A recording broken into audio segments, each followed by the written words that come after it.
Метель не утихала. Фары выхватывали из темноты лишь небольшой клочок заснеженной дороги перед колесами машины. По бокам ее плотной темной стеной стоял лес. Но вскоре и он остался позади. На открытом месте ветер бушевал сильнее. Швырял горстями снег в лобовое стекло, а потом стихал, словно набирал силу перед новым броском. Кирилл остановил машину, но мотор не заглушил. «Черт! Дорогу почти не видно, и узкая она какая-то стала. Давно должен был быть город. Наверное, мы не там свернули». Кирилл потряс телефон. «Приехали. Зарядка села». «И что теперь делать?» — пискнула испуганно Катя и посмотрела на мужа. «Давай развернемся и поедем назад. Слишком мало места. Застрять можем. Если есть дорога, значит, она обязательно куда-то нас приведет. Нужно переждать метель». Кирилл старался говорить уверенно и спокойно. В свете фар за окном метались снежинки, налипали на стекла. «Смотри!»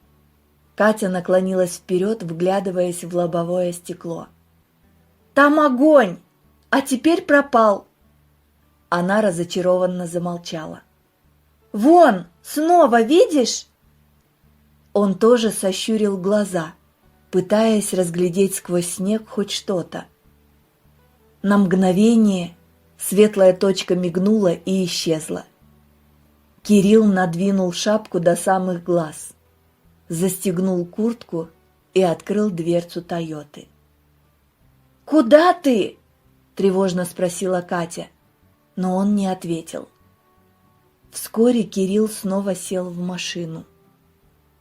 «Да, там действительно свет. Непонятно, как далеко. Жилье, деревня, может быть, но не город. Попробуем проехать, не пешком же идти». И они медленно поехали вперед. Пару раз чуть не завязли в снегу, но внедорожник справился. Огонек превратился в светящееся окно одного из вынырнувших посреди метели домов. Машина уперлась в покосившийся забор. «Все, приехали!» Кирилл заглушил мотор. Катя вышла из машины, и тут же сильный порыв ветра чуть не сорвал с нее шапку. Кирилл что-то говорил, но она не расслышала. Тогда муж взял ее за руку, и они пошли вдоль покосившегося забора. Свет в окне манил. Молодым людям в голову не пришло, что там могла таиться опасность. Ветер пронизывал насквозь. Хотелось скорее спрятаться от него, попасть в дом. Они прошли через проем в заборе без калитки. Кирилл громко постучал в дверь и прижался к ней ухом. «Кто?» — раздался голос совсем рядом, и Кирилл отпрянул от двери. «Впустите нас, пожалуйста! Мы заблудились!» — прокричал он, стараясь заглушить вой ветра. Несколько мгновений ничего не происходило, а потом загремел засов, и дверь приоткрылась. В полоске света Кирилл никого не увидел. Дверь открылась шире, и показался невысокий седой старик. Он молча смотрел на Кирилла. Катя стояла за его спиной, вцепившись в куртку. «Нам только метель переждать», — попросил Кирилл. «Заходите скорее, дом выстудите», — поторопил старик дребезжащим голосом. За их спинами загремел засов. Небольшая комната освещалась открытой лампочкой под потолком. Половину дома занимала большая русская печка. У окна стоял длинный стол, накрытый клеенкой с почти стершимся рисунком. 2 стула. У другой стены высокая железная кровать. Больше ничего в комнате не было. «Наденьте вместо тапок», — старик показал на обрезанные валенки, стоявшие у печи. Катя утонула в них, но блаженно прикрыла глаза. Она подошла к столу, оглядывая комнату. Под лампой ее лицо выглядело бледным и четко очерченным. Под глазами залегли темные тени. Кирилл отвел взгляд от лица жены и увидел старика, наблюдавшего за ними из-за печки. «Вы один тут живете? В соседних домах света нет», — заговорил он. И старик тут же вышел к ним с чайником в руке. «Старики повымерли, а молодые в город подались», — уклончиво ответил старик. «А город далеко?» — оживился Кирилл. «Так вы в город едете? Вы, видимо, поворот пропустили, не там свернули. Отсюда до города дороги нет. Нужно на трассу вернуться. Вы на машине? Я не слышал шума мотора». Голос старика заметно дрожал. Они пили крепкий чай из больших белых кружек без рисунка, со щербинками по краям. Тепло быстро разливалось по телу. Глаза начали слипаться. Кириллу все труднее удавалось держать их открытыми. «Ложитесь-ка вы спать, на кровать, а я на печку полезу. Не побрезгуйте, но постельного белья нет. Без жены привык обходиться так. Да вы не раздевайтесь, так и ложитесь. Под утро будет в избе прохладно». Привередничать в их ситуации не приходилось. Кровать была неудобная. Пружины громко скрипели при каждом движении. От стеганого ватного одеяла пахло печкой и чужим запахом. Катя прижалась к боку Кирилла, отодвинув одеяло от лица.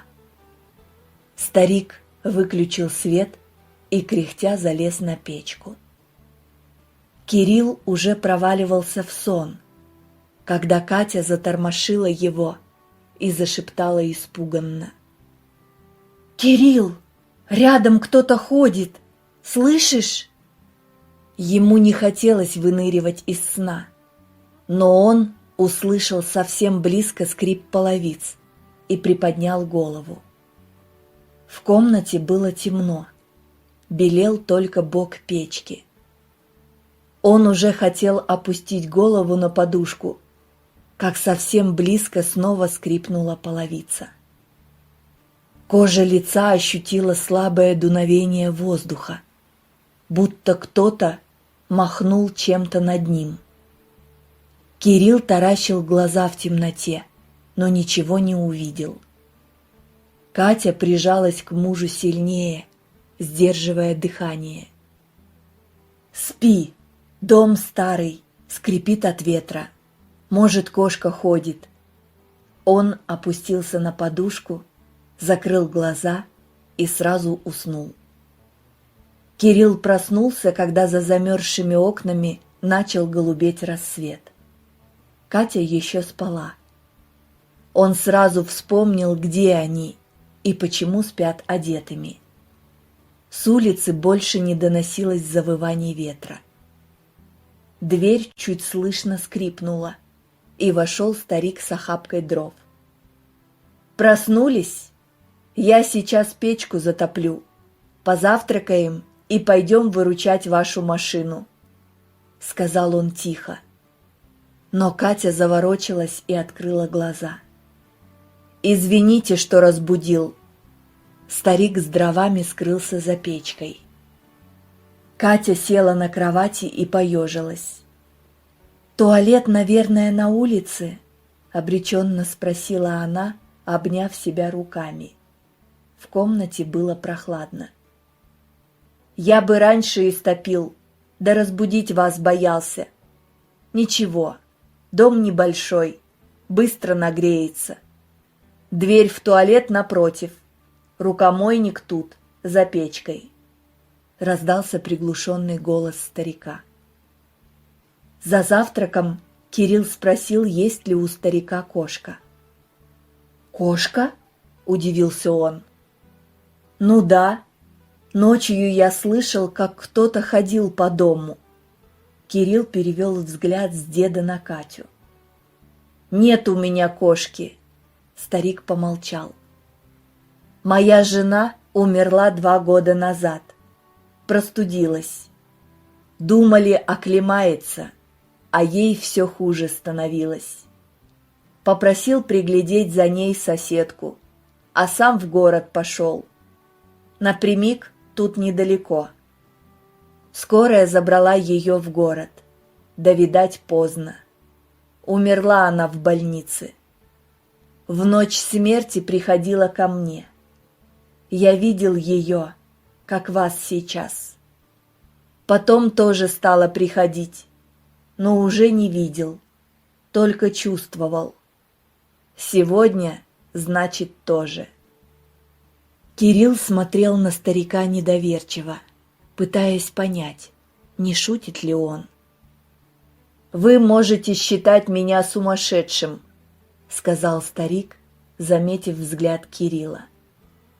«Мы с женой прожили больше 50 лет вместе. Она иногда приходит ко мне». Катя с Кириллом переглянулись. «Вы молодые, не понимаете, что такое одиночество после стольких лет совместной жизни. Дочь меня в город зовет, но как я уеду? Она придет, а меня нет», — говорил старик серьезно, уставившись в стену напротив. «Не верите? Мне иногда и самому кажется, что с ума схожу, но жду ее каждую ночь. А вас что заставило ехать в такую метель?» — перевел старик разговор. «Мы на свадьбу к моей подруге ехали. Потом метель началась. Мы заблудились. Увидели огонек и доехали до вас. Спасибо вам большое, что впустили переночевать». Катя улыбнулась. После завтрака они все трое вышли на улицу. Дома небольшой деревни тонули в сугробах. Из трубы одного из них поднимался вверх дым. Ни единого следа вокруг. С другой стороны забора виднелась присыпанная снегом Тойота. Низкое серое небо потолком нависло над землей. Казалось, вот-вот снова повалит снег.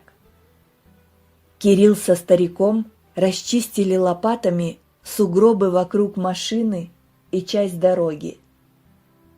«Вы поезжайте вон к тому лесу и осторожнее. Вытаскивать вас некому, если застрянете.